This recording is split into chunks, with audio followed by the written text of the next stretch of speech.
nchi na vyote vilivyomo, uliyetumba ukatufanya kwa mfano wako wa kipekee, na ukatupatia neema ya kuingia katika ulimwengu huu tukiwa jinsi tulivyo. Bwana, ni kazi ya mikono yako, ndiyo maana tunakusifu, tunaliinua jina lako takatifu.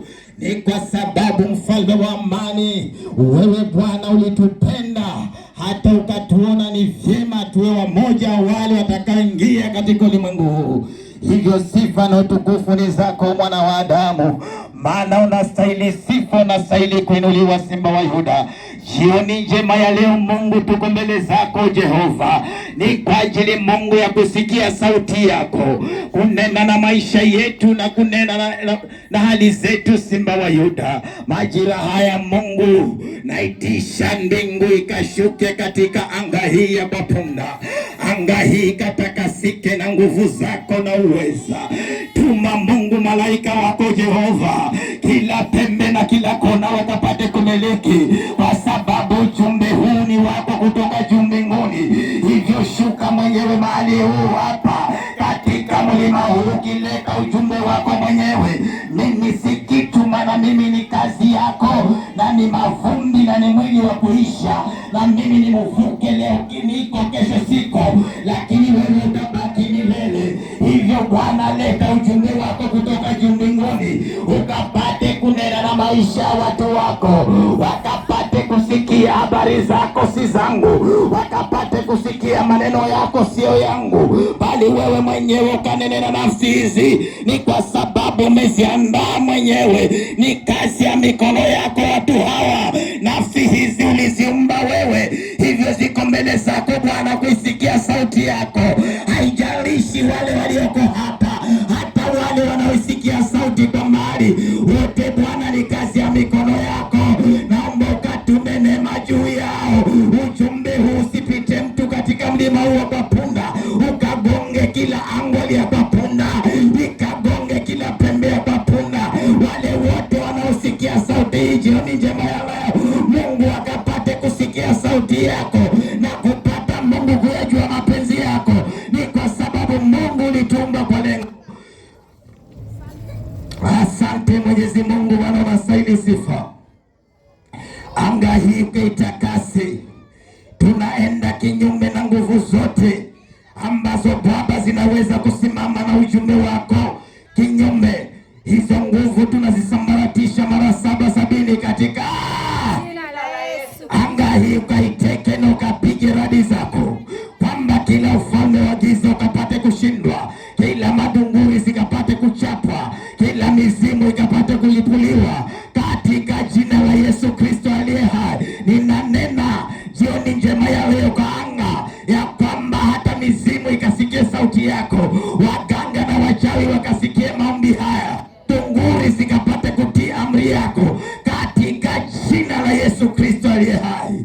Tuma moto katika kila pembe, na anga hii katakasike, ukatengeze mazingira mazuri kwa ajili ya ujumbe wa Jehova. Nitumie Mungu kama chombo chako, nitumie nikaipaze sauti yako. Nena nami Simba wa Yuda, nami nikanene na watu wako. Mimi ni chombo tu Baba, nitumie upendavyo, nitumie kwa sababu wewe ndio unanipa uhai huu, uliye wewe umenipa sauti hii. Nitumie Baba, ili Mungu nikapate kutukuza, ili kinywa changu kikapate kuyatangaza maneno yako katika jina la Yesu Kristo. Naitisha uwepo usio wa kawaida ukapate kutawala, ukivunja vunja nira na madhabahu. Roho zote zilizopandwa kinyume na ardhi hii tunazishika mateka jioni njema ya leo, tunazisambaratisha mara 7 katika moto wa Yesu. Ukatawale uwanja huu kwa punda, na Roho wako Mtakatifu akashike anga ya mahali hapa.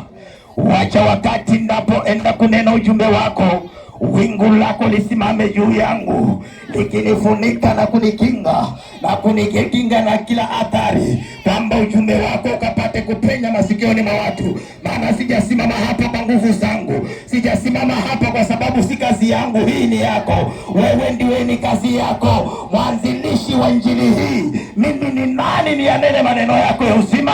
Mimi kitu bure Jehova. Itumie Baba kwa kwa mapenzi yako nikayatende yale unayotaka mimi niyatende. Asante Jehova, tunasema ni asante, na kwa jina la Baba, Mwana na Roho Mtakatifu tumeomba na kuamini. Amen. Haleluya. Amen. Watu wa Papunda, Bwana Yesu asifiwe. Amen.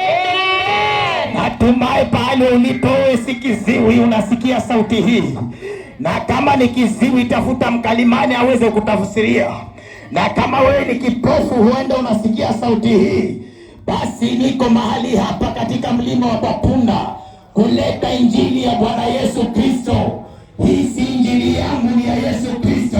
Mimi ni msikitu, mimi ni mjumbe, na nimekuja tu kama mjumbe katika mlima huu kuyaleta yale Yesu Kristo anataka tuyasikie katika masikio yetu. Hivyo basi nataka mtulie kwa dakika kidogo, musikie ni nini Bwana ananena, ama ni neno gani Mungu amelileta juu yetu jioni njema ya leo, ili kwamba sote tukapate kuisikia sauti ya Mungu, yale ambayo Bwana anataka sisi tuyasikie. Mtumishi, soma neno la Bwana. Bwana Yesu asifiwe.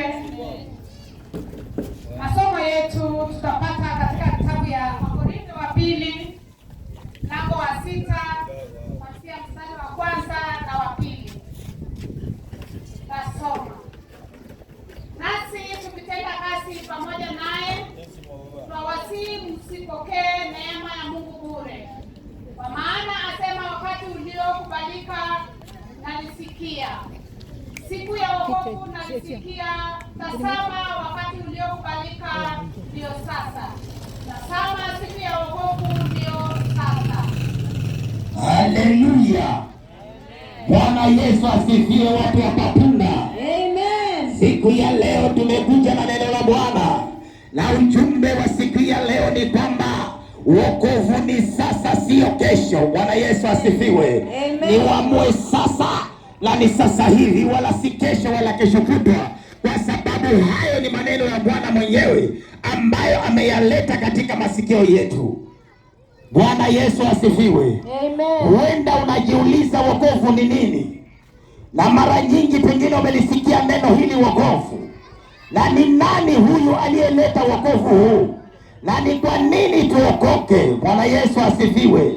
Basi tega masikio yako vizuri siku ya leo, ninataka kukuelezea juu ya neno wokovu. Mara nyingi neno wokovu limetumika kwa lugha ya kikawaida, na mara nyingi hili neno wokovu linasimamia kunusurika ama kukombolewa ama kuepuka katika hatari fulani. Huenda Mungu amekunemesha kwa mambo mengi na ukaokolewa na ukaweza kuona mkono wa Mungu katika maisha yako, lakini hayo sio yale ninayoyasema siku ya leo, kwa sababu Mungu ametangulia kusema ya kwamba katika neno lake alisema, wakati uliokubalika nilikusikia, na siku ya wokovu nilikusikia. Hivyo ni kuna wakati ambapo Mungu mwenyewe alikutendea mambo hata kabla ya wewe kujua kwamba ameyatenda, na hajakutendea ni kwa sababu wewe umeokoka. Hapana, Mungu anapenda watu wote. Ni hivyo basi anaweza kukubariki, anaweza kukutendea mambo mengi,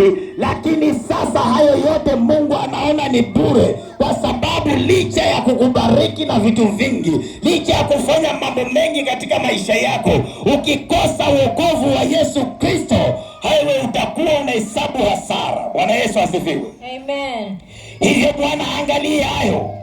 Mungu anajua yale aliyowatendea watu wake, hata ikiwa watu wake walikuwa kichwa ngumu, walikuwa shingo ngumu kumwamini Mwenyezi Mungu, lakini Bwana hakuchoka kuyatenda mema katika watu wake. Aliwafanyia yote kuadhirishia kwamba na upendo mkuu. Lakini hapa anaongea juu ya wokovu, na wokovu huu haujaletwa na mwanadamu, uliletwa na Mungu. Na wokovu huu haujaletwa kwa mtu fulani, wokovu huu haujaletwa kwa dini fulani, bali wokovu huu uliletwa kwa watu wote. Bwana Yesu asifiwe. Wokovu huu naongea, hauangalii dhehebu, hauangalii dini unayoenda. Mimi ninaongea habari za wokovu wa Yesu Kristo, kwa sababu dini zilikuwako wakati huo, lakini hakukuonekana dini itakayoweza kumpeleka mtu mbinguni. Hakuna dini iliweza kuokoa maisha ya mtu.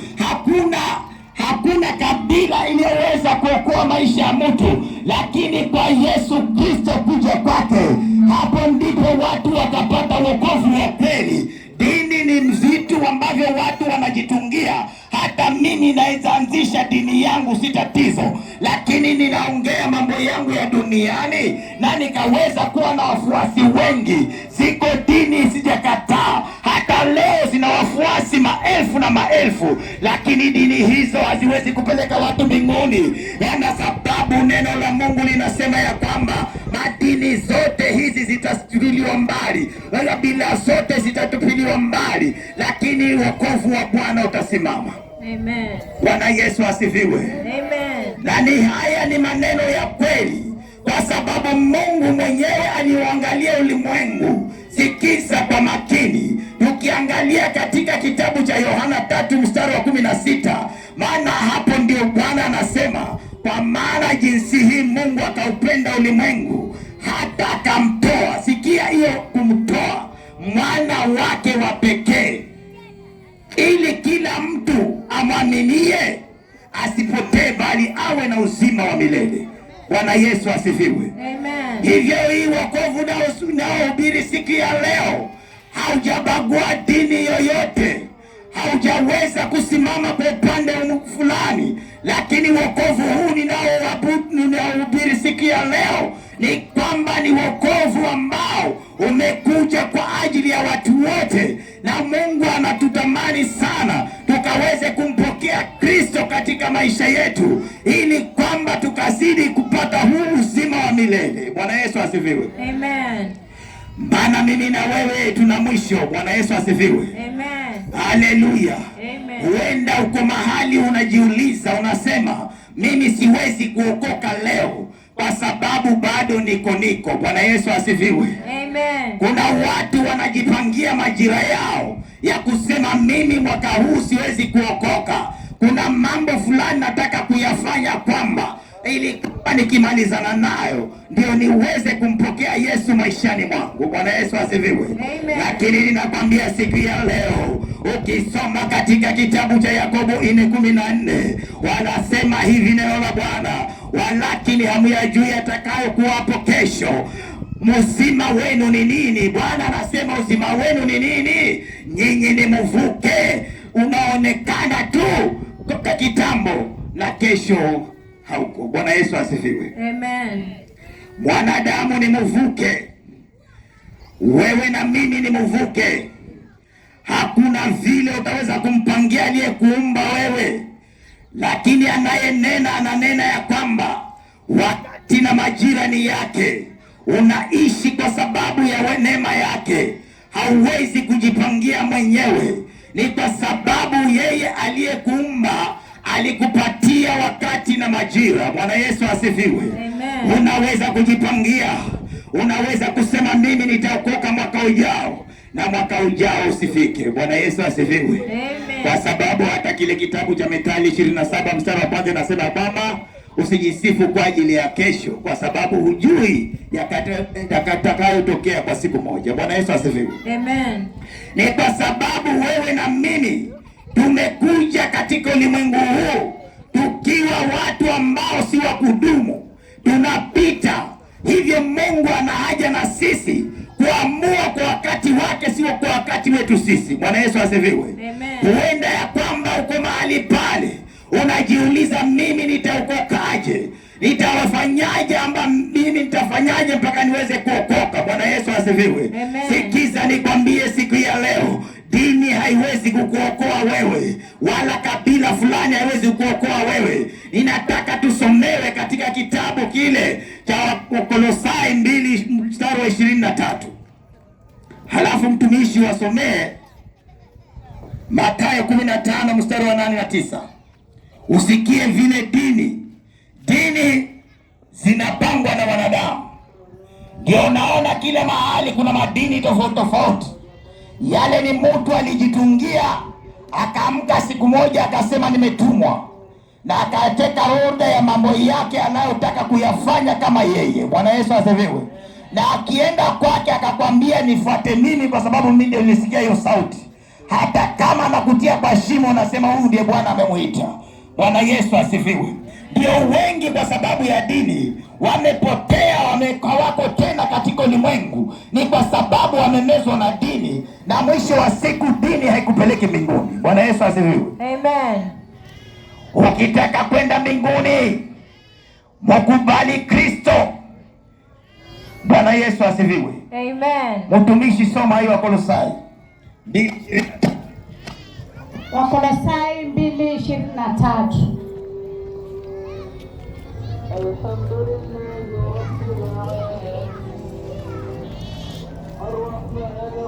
Nasema hivi, mambo haya yanaonekana kana kwamba yana hekima katika namna ya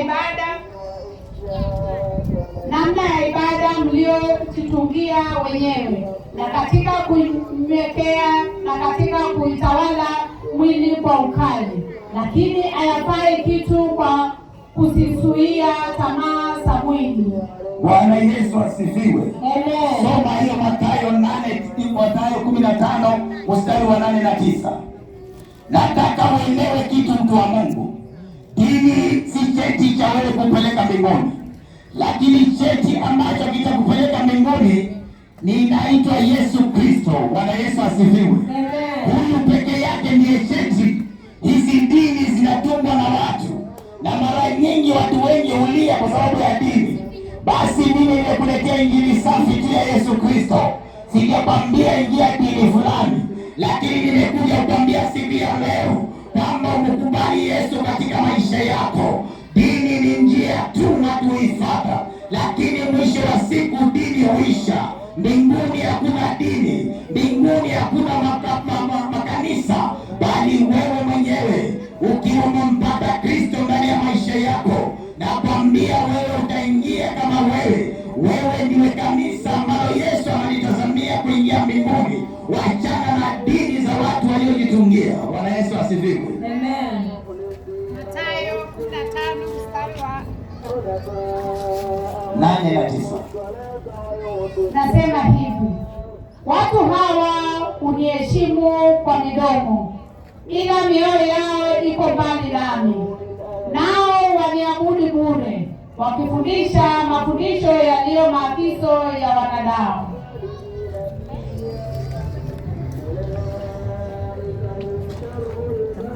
Haleluya. Amen. Bwana Yesu asifiwe. Nafikiri umejisikia mwenyewe neno la Bwana ya kwamba ziko dini ambazo wao wana taratibu nzuri sana. Unaweza ukaingia ukafikiri hapa ndio naenda mbinguni, lakini usilolijua ni kwamba ni watu wamejitungia maneno yao wenyewe ya kuweza kujifaidisha wenyewe. Wana midomo mizuri ya kunyenyekea, ya kujifanya kunyenyekea, lakini neno nasema hawa wananiabudu bure. Bwana Yesu asifiwe. Amen. Haleluya. Amen. Nami nimekuja siku ya leo kukwambia hivi, wewe uliye mahali hapa na wewe unaisikia sauti hii, ya kwamba ukitaka kuokoka, ukitaka kwamba ukaweze kumpokea Kristo, Biblia inasema hili katika kitabu kile cha Warumi mlango wa 10 mstari wa 9 na 10. Biblia inasema hivi ya kwamba kwa sababu, sikiza kwa makini, habari hizi ni zetu, kwa sababu ukimkiri Yesu kwa kinywa chako ya kuwa ni Bwana na kumwamini moyoni mwako ya kuwa Mungu alimfufua katika wafu, utaokoka. Bwana Yesu asifiwe. Amen. Haleluya. Amen. Na neno linaendelea kusema hivi, kwa sababu kwa moyo mtu huamini hata kupata haki, na kwa kinywa mtu hukiri hata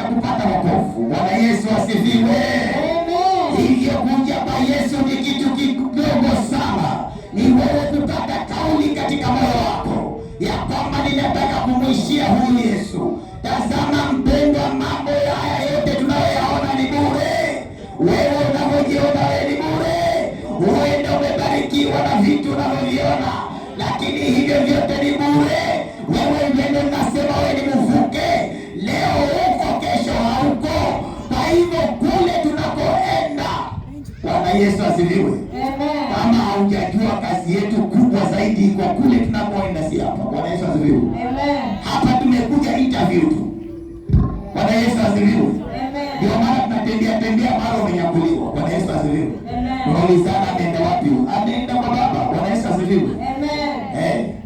Kama alikuwa ndani ya Yesu akutana huko. Bwana Yesu asifiwe. Haleluya. Wajua watu wanadanganywa. Bwana Yesu asifiwe. Wakati Mungu alipomtoa Yesu Kristo, akasema alipomtoa mwanawe wa kipekee. Bwana Yesu asifiwe. Amen. Sikia kwa vizuri. Bwana Yesu asifiwe. Amen. Watu wakadanganyika. Wajua ule ulimwengu wa giza na ulimwengu wa nuru, tofauti ni vitu viwili. Ulimwengu wa giza unapokea na ulimwengu wa nuru unatoa. Bwana Yesu asifiwe. Amen.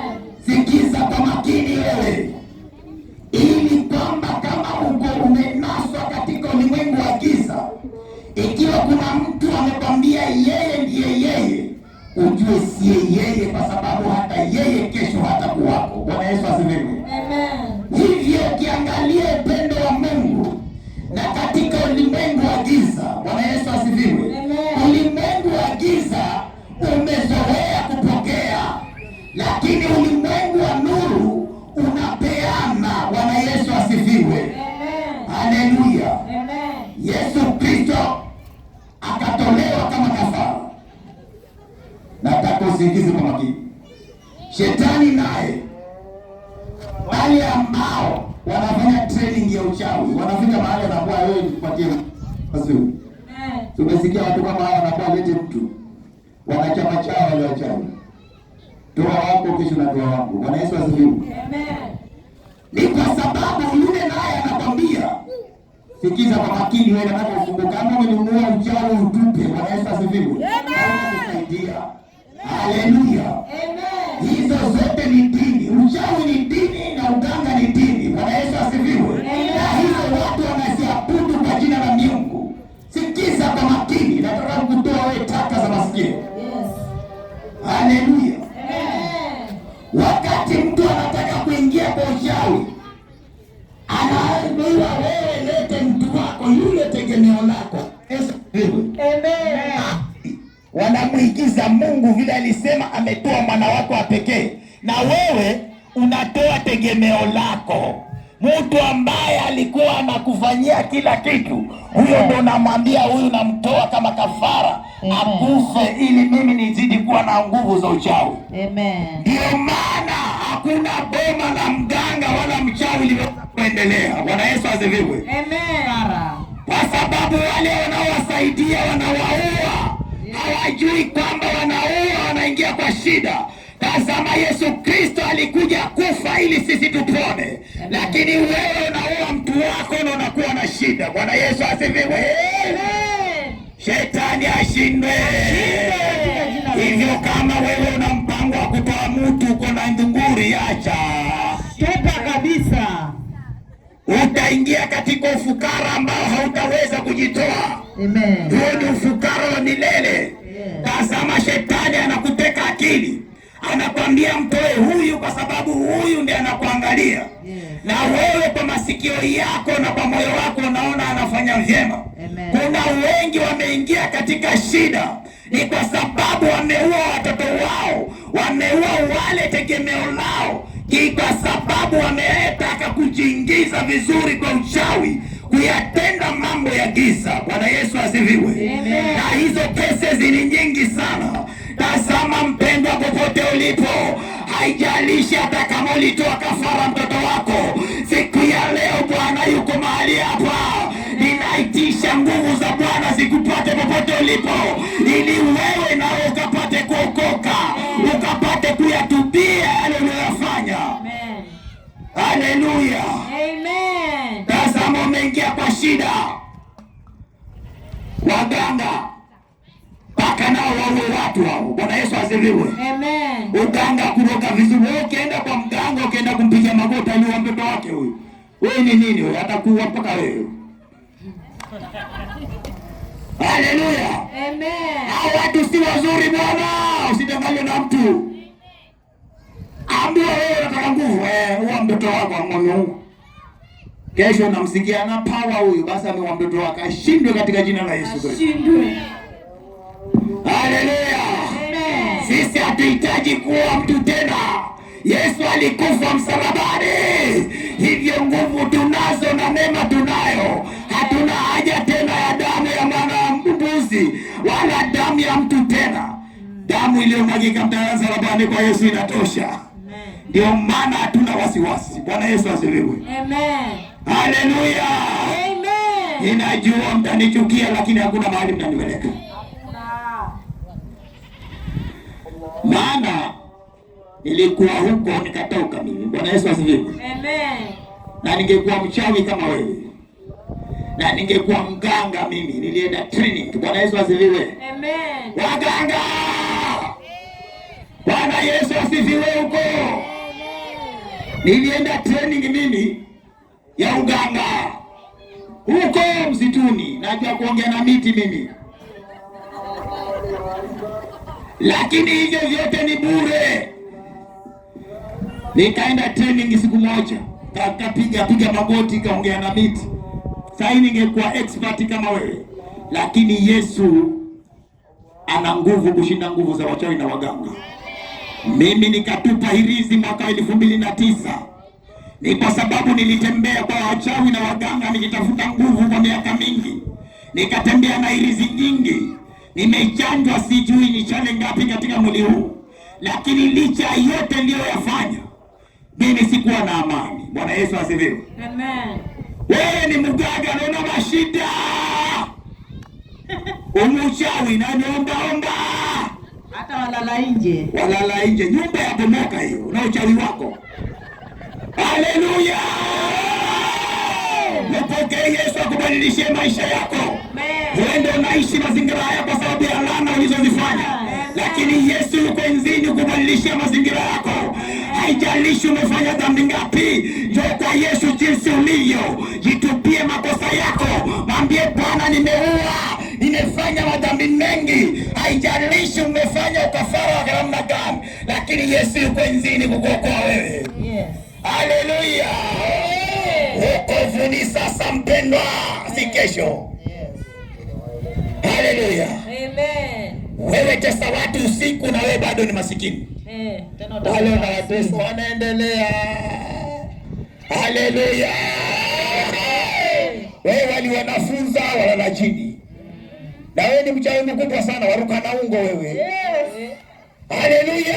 Amen. Basi ukiruka na ungo wewe, naomba ukiruka kadumbe huko mpaka tuone hapo juu. Takutana na moto. Hawezi, mtaruka na ungo lakini mwisho wa siku tutakuweka chini wewe. Yes. Una ujanja wewe. Ruka juu na ungo lakini kesho sisi tuko hapo pia tunasema enda wewe enda. Na utatoka tena. Nimeshuhudia mimi madhabahu za wachawi na waganga zilizokuwa zikifanyika. Siku ya leo zimejengwa magorofa, watu wanaishi. Na nguvu zao walikufa na zikaisha. Bwana Yesu asifiwe. Chawi ni nini bwana? Wasitutishie, watutishie woga. Bwana Yesu asifiwe. Hati na kuroga wewe, roga. Haturogeki. Kwa mimi ningekuwa sasa siku hapa na ubiri Yesu. Lakini ukiona ninahubiri huyu Yesu, ninaamini kwamba ana uwezo.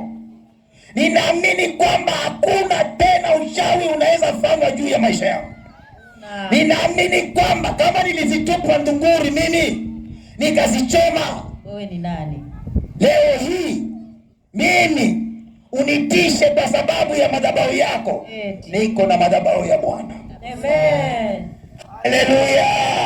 Amen. Na nikutangazie kitu kimoja. Sijipiganii tena mimi. Ukiona natembea, wewe jua natembea tu, nimehurumiwa na Bwana. Bwana Yesu. Amen. Sina nguvu, lakini ako yule mwenye nguvu anayelinda. Amen. Kwa hivyo nikisimama, sisimame kwa nguvu zangu mwenyewe. Ninajivunia huyu Yesu ndiye kutana naye pale msalabani mwaka 2009. Aliyenionyesha dhambi zangu na nikaziona kwa macho, na akaniweza kunihurumia kwa yale machafu niliyokuwa nimeyafanya. Yesu hakuangalia nimefanya uganga mara ngapi, wala hakuangalia uchafu niliokuwa nimefanya, lakini Bwana akanikubali jinsi nilivyo. Akaniita na nikaenda kwake, na akaweza kunipatia maisha mapya. Bwana Yesu asifiwe. Amen. Hivyo ninasimama nikiwa na ujasiri mkubwa ya kwamba huyu Yesu ndiye mhubiri, si Yesu wa hivi hivi, si Yesu wa dini, si Yesu wa madhehebu, bali ni Yesu wa mwana wa Mungu aliyetumwa kutoka juu mbinguni kuja kwa ajili ya nafsi zetu. Amina. Bwana Yesu asifiwe. Amen. Hivyo jioni njema ya leo, ukiwa bado na buy time, mimi pia nilibuy time. Yes. Nikaweza kuyafanya mengi ambayo nilikuwa naona kama nini. Nikaenda kwa wachawi na waganga, ndunguri nikatembea nazo, nikaingia kwa anasa, nikakunywa pombe, nikafanya aina ya uchafu wote wa kiule wa damu, mwili wa damu na nyama inafanya. Lakini tazama leo, siku ya leo niko hapa, nimehurumiwa na Bwana. Bwana Yesu asifiwe. Amen. Haleluya. Amen. Nimekuja kukutia moyo ya kwamba huenda ya kwamba umekataa kukata kauli, ni kwa sababu unasema ya kwamba itakuwaje. Mimi nikiokoka nilikuwa na irizi nyingi. Sasa nikawa nafikiria ile gharama, nimeenda kwa waganga na huku na huku. Mwingine akanambia, wewe hizi irizi umezigharamia bwana, usizitupe, wacha ingeenda kwa Yesu kidogo alafu uzirudie. Bwana Yesu asifiwe. Amen. Lakini acha nikwambie mpendwa, mimi mwenyewe nilikuwa nimejiroga kwa hizo irizi. Bwana Yesu asifiwe. Amen. Nilikuwa nikilala usiku na nyongwa. Halafu kila nikihama kienda kwa nyumba fulani nasema narogwa. Narogwa na nani basi? Kumbe ni madhuburi yangu. Unajiroga mwenyewe. Haya, niko na madhabahu ya mganga wa Tanzania, ya wa Kenya, wengine wa Duruma, wengine wapi. Zote ziko ndani ya nyumba yangu. Amen. Sasa kumbe mimi nanyongwa na hizo. Bwana Yesu asifiwe. Amen. Nikilala usiku nasikia na ndoto chafu. Lakini toka nizitupe hizo irizi, mimi nakwambia shetani ni muongo. Wewe unateseka bure wewe, na kunaye yule ambaye anaweza rahisisha maisha yako. Bwana Yesu asifiwe. Anaweza kukuweka huru bila gharama, bila kuambia toa hii. Waachana na wale wanaokuitisha hata watu utoe wewe. Bwana Yesu asifiwe. Yuko yule ambaye leo kimkubali jinsi ulivyo, anakuhurumia na kupokea na kupatia, na anakupatia maisha mapya. Hofu inaondolewa ndani yako. Bwana Yesu asifiwe. Amen. Haleluya. Amina. Nikawa nasema na nyongwa, naroba. Wakati nilipochoma hizo irizi, unajua mimi nilikuwa na irizi mpaka ya wallet ya kulinda pesa, lakini alikuwa sikai. Bwana Yesu asifiwe. Amen. Ya chokolete. Wanga aliniambia, wewe weka hapo ndani, kama sikai sitaka hapo. Sasa waziko hizo pesa sitakaje uona. Bwana Yesu asifiwe. Amen. Watu wanatudanganya bana. Bwana Yesu asifiwe. Amen. Nilipoweka irizi ya mganga, pochi yangu haikukaa pesa hata siku moja. Baki hiyo irizi tu. Kila siku mimi ni makopo, shida, mashaka hayo. Paka ananikopesha huyo mganga. Bwana Yesu asifiwe. Mimi nilikuwa customer mganga, paka ananikopesha. Amekuwekea kachumolezi. Lakini nilipozitupa zikachomwa, ili ya pochi ikabaki. Sikujua.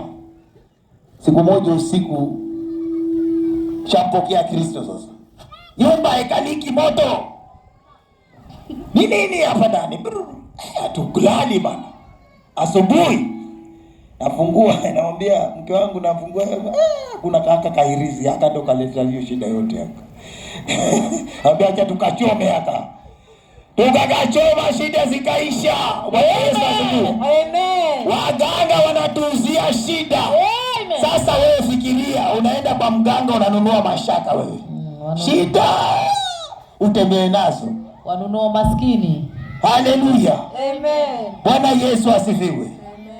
Wapendwa, siku ya leo Hata kama uko ndani ya kitanda, najua unanisikia.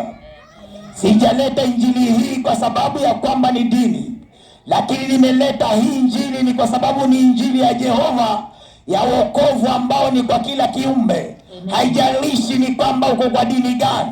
Ninajua ya kwamba uko na msimamo wa dini fulani, lakini hayo yasiwe kikwazo ya wewe kumpokea huu wokovu wa Kristo.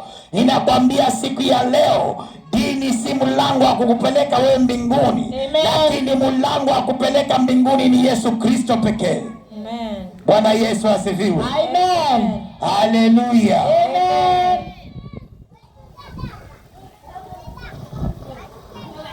Nataka mtu ambaye atakata kauli aseme mimi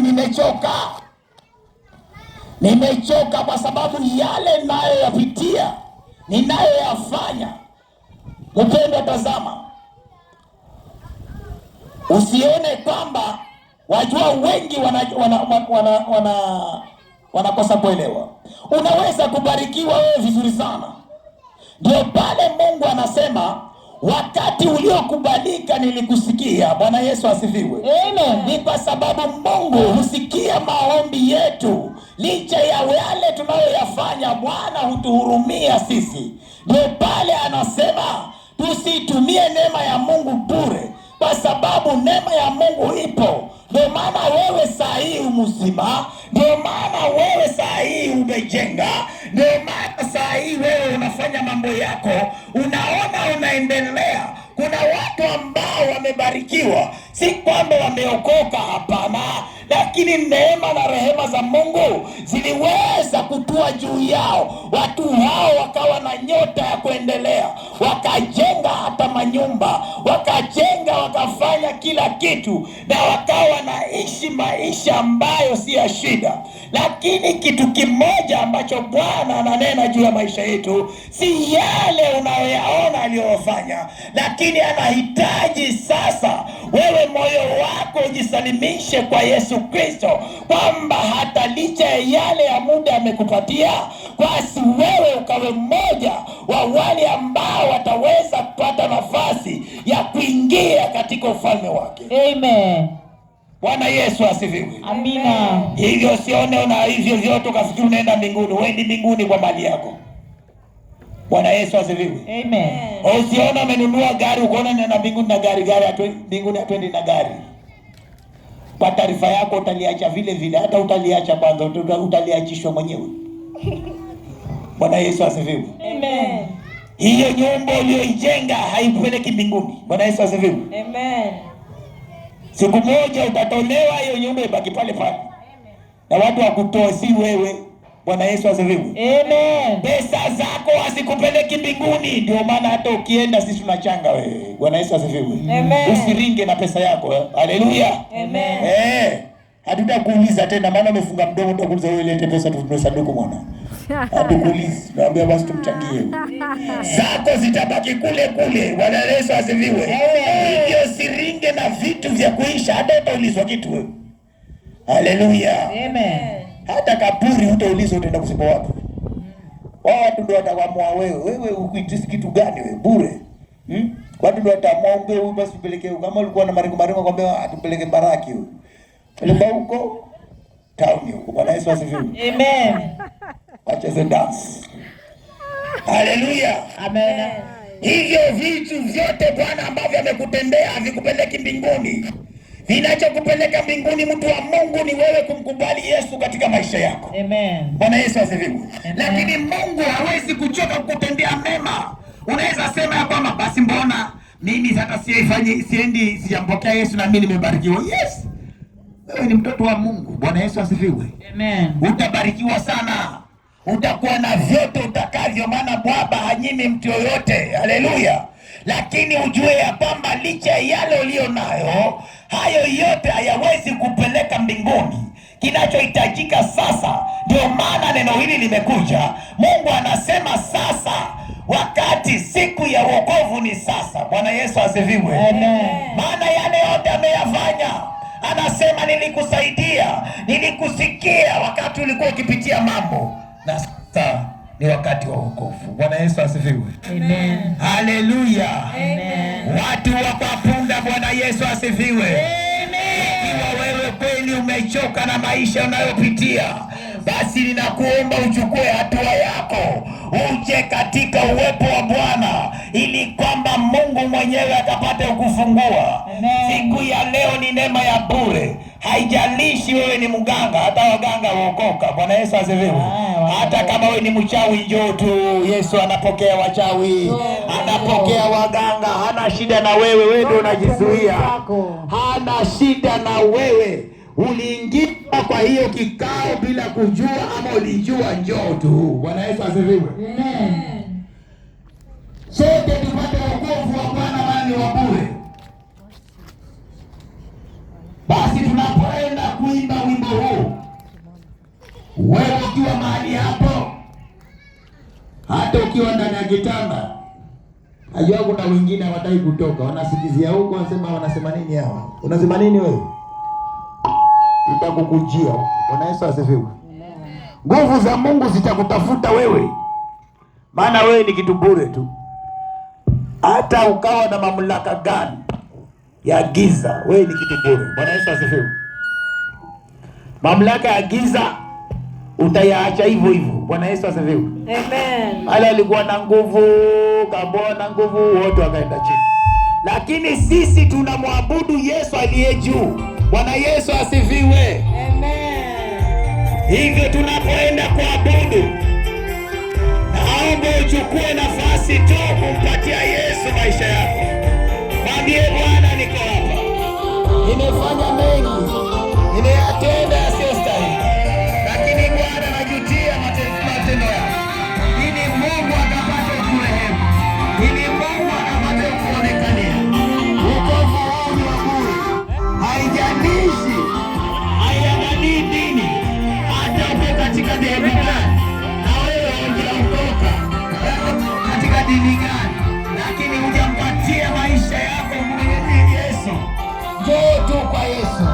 Sisi tunakuita uje kwa Yesu.